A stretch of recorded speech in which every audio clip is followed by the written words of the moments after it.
Bonjour à tous, aujourd'hui exercice sur les valeurs absolues avec l'étude d'une fonction, la fonction d'expression. Donc somme de k égale 1 2022 des valeurs absolues de x moins k. Première question, étudier les variations de cette fonction. Deuxième, quand on aura étudié les variations, la deuxième question sera très simple. Quel est le minimum de f sur R? La première chose, c'est de savoir que quand on étudie la fonction qui a x associe x moins k, avec une valeur absolue ici, k, donc appartenant pour n'importe quel entier, ça sera valable, ce que je vais dire ici. La fonction kx associe valeur absolue x point est une fonction qu'on appelle affine par morceau. Alors, qu'est-ce que c'est affine par morceau? Mais ça veut dire que si on peut découper l'ensemble réel en plusieurs intervalles sur lesquels, à chaque fois, la fonction sera affine. Donc ici, si on prend x moins k, on remarque que, sur l'intervalle de moins l'infini à k, donc ici, on peut fermer, ouvrir, ça ne change rien. On a donc, si je l'appelle, on va dire g, g de x, c'est la valeur absolue x moins k, avec une expression x moins k, si je suis sur moins l'infini k, x moins k est négatif, puisque x est plus petit que k. Donc là, ça veut dire que l'expression c'est moins x moins k, c'est-à-dire k moins x. C'est bien affine. D'accord? C'est affine sur l'intervalle moins l'infini k.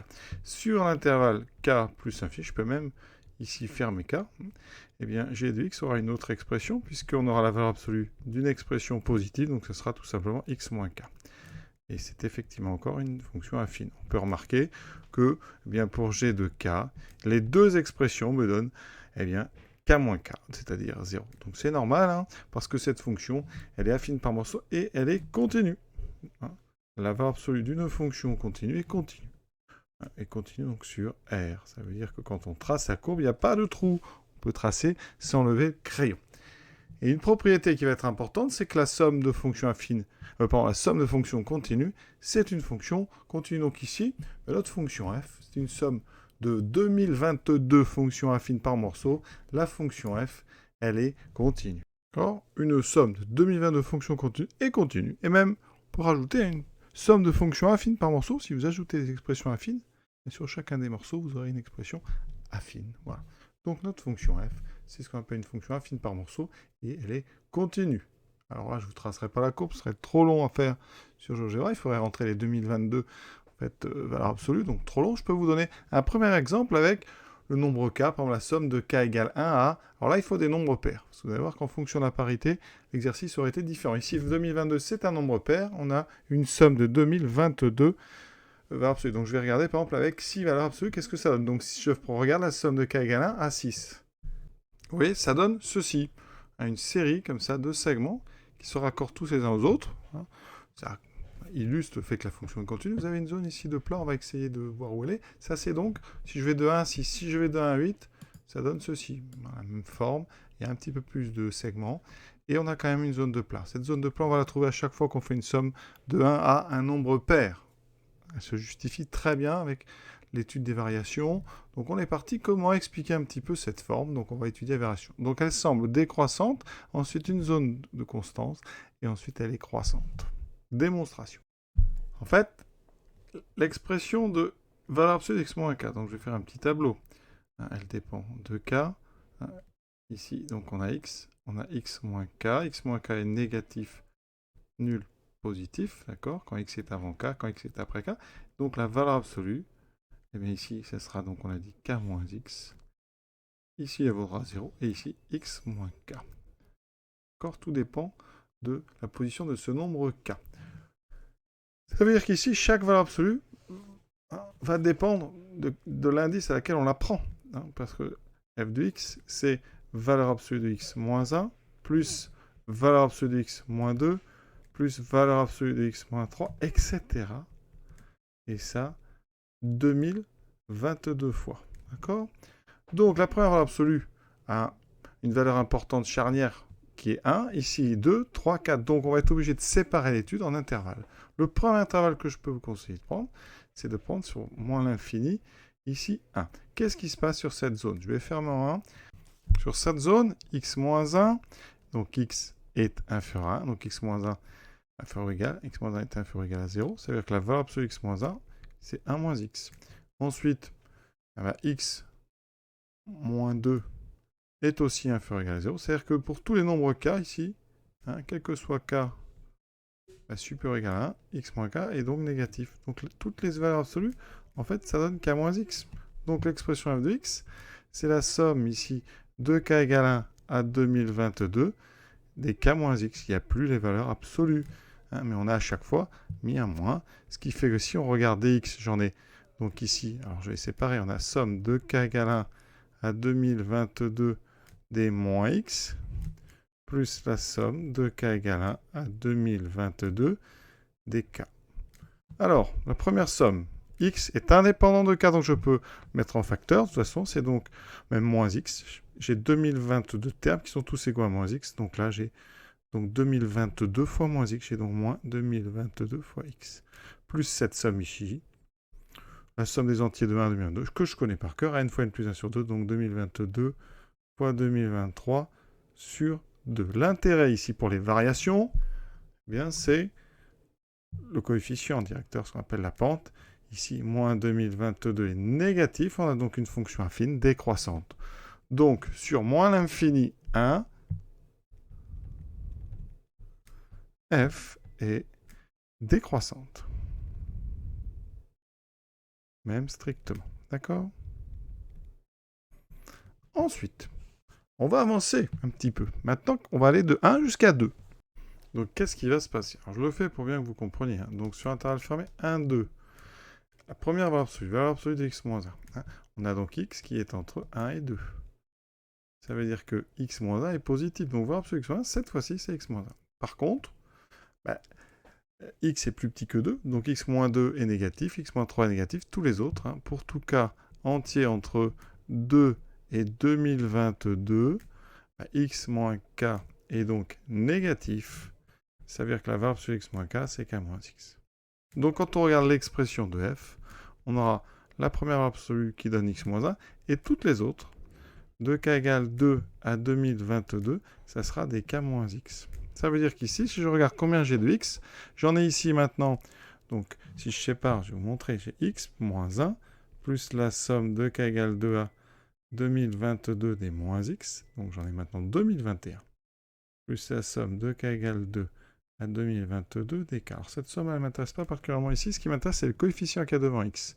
Donc là, vous avez compris, j'espère qu'il y a 2021 termes qui sont tous égaux à moins x. Donc j'ai moins 2021x plus 1, ça fait moins 2020x plus ici la somme alors, de k égale 2 à 2022 des k moins 1.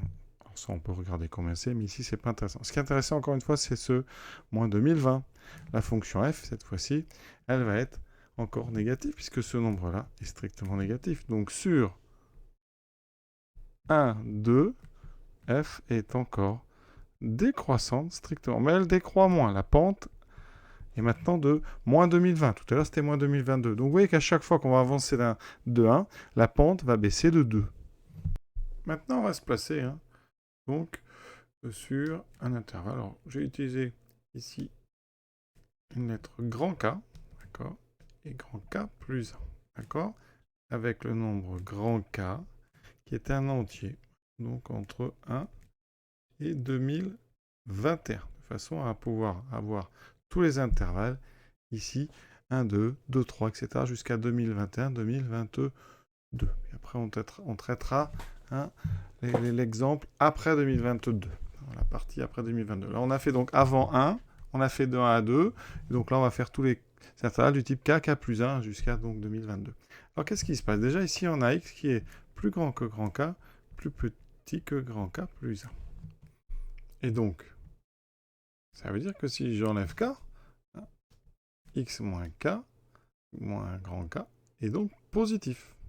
D'accord? Et x moins grand k plus 1 est donc négatif. Ça va être important. Ça veut dire que dans ma somme, donc j'ai la somme, ici, x moins 1, etc. Je vais m'intéresser à la somme jusqu'à x moins k, et ensuite x moins k plus 1.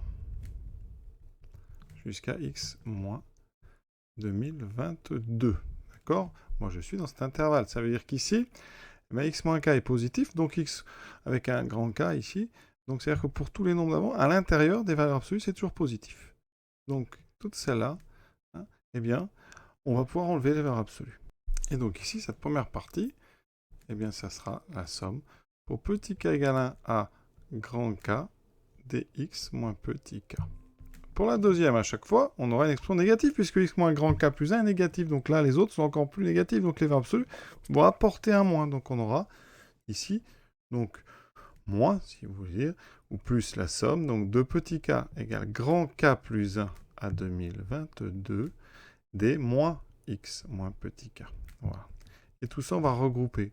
On va compter combien j'ai de x. Alors dx ici, ben, j'ai somme de 1 à k, donc j'en ai grand K. Et ici, j'en ai de K plus 1, de grand K plus 1 2022. Alors pour compter, eh bien ici, pour le nombre de termes, hein, ça c'est important, nombre de termes. Nombre de termes, c'est donc le plus haut, 2022, moins le plus bas, K plus 1, et vous rajoutez 1. Donc ici, ça fait 2022 moins grand K. Donc ici, je vais mettre 2022 moins grand K. Voilà. D'accord. Et j'ai oublié par contre de mettre ici le moins. Donc il y a le moins qui est ici. Voilà.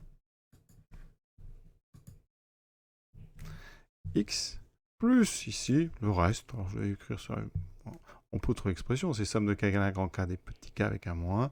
La même chose ici avec un plus. Mais de k plus 1 2022.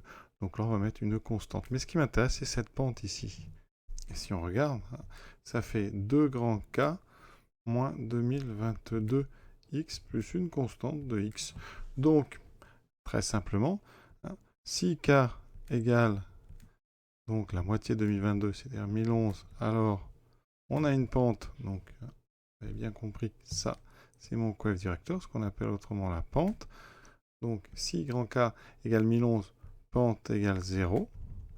Donc, conclusion, ça veut dire que sur l'intervalle qui correspond, donc 1011, 1012, la fonction f est constante, à une pente égale à 0. Si grand K est strictement plus petit que 1011, alors on a une pente ici qui est donc négative, strictement. Donc sur ces intervalles-là, f, donc sur k plus 1, f est strictement décroissante. Donc elle est strictement décroissante, puis constante. Et ensuite, quand k est plus grand que 1011, alors on a donc une pente positive strictement, donc une fonction f strictement croissante. Et on n'a plus qu'à étudier. Par contre, là, on a été jusqu'à 2022. Il faut regarder maintenant ce qu'on a après 2022. Sur 2022 plus infini, à chaque fois, quel que soit donc petit k entre 1 et 2022, x moins k est donc supérieur ou égal à 0, puisque x est plus grand que 2022. Donc f de x, on peut enlever toutes les valeurs absolues. C'est donc la somme de k égale à 2022 des x moins k. C'est une somme de fonctions croissantes, c'est croissante, sinon on regarde la pente.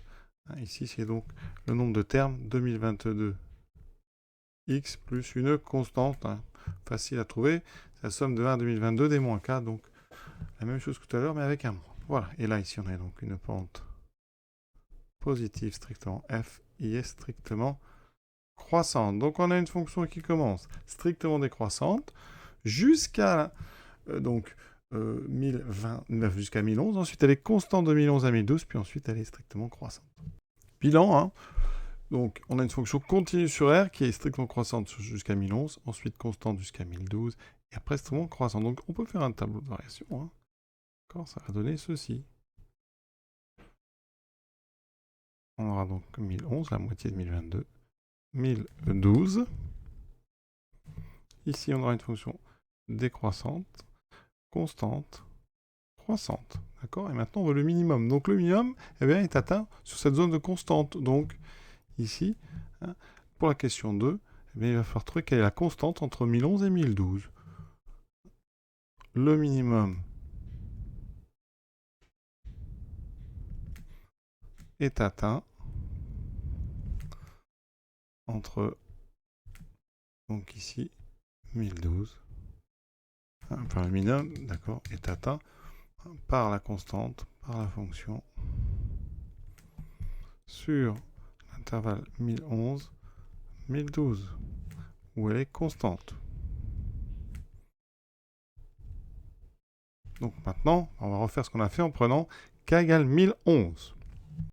Donc, sur 1011, 1012, regardez. Donc f de x vaut la somme de k égale 1 à 1011 des valeurs absolues de x moins k, plus la somme donc de k égale 1012 à 2022 des x moins k. Sur la première somme, à chaque fois, ici, x moins k est positif, d'accord?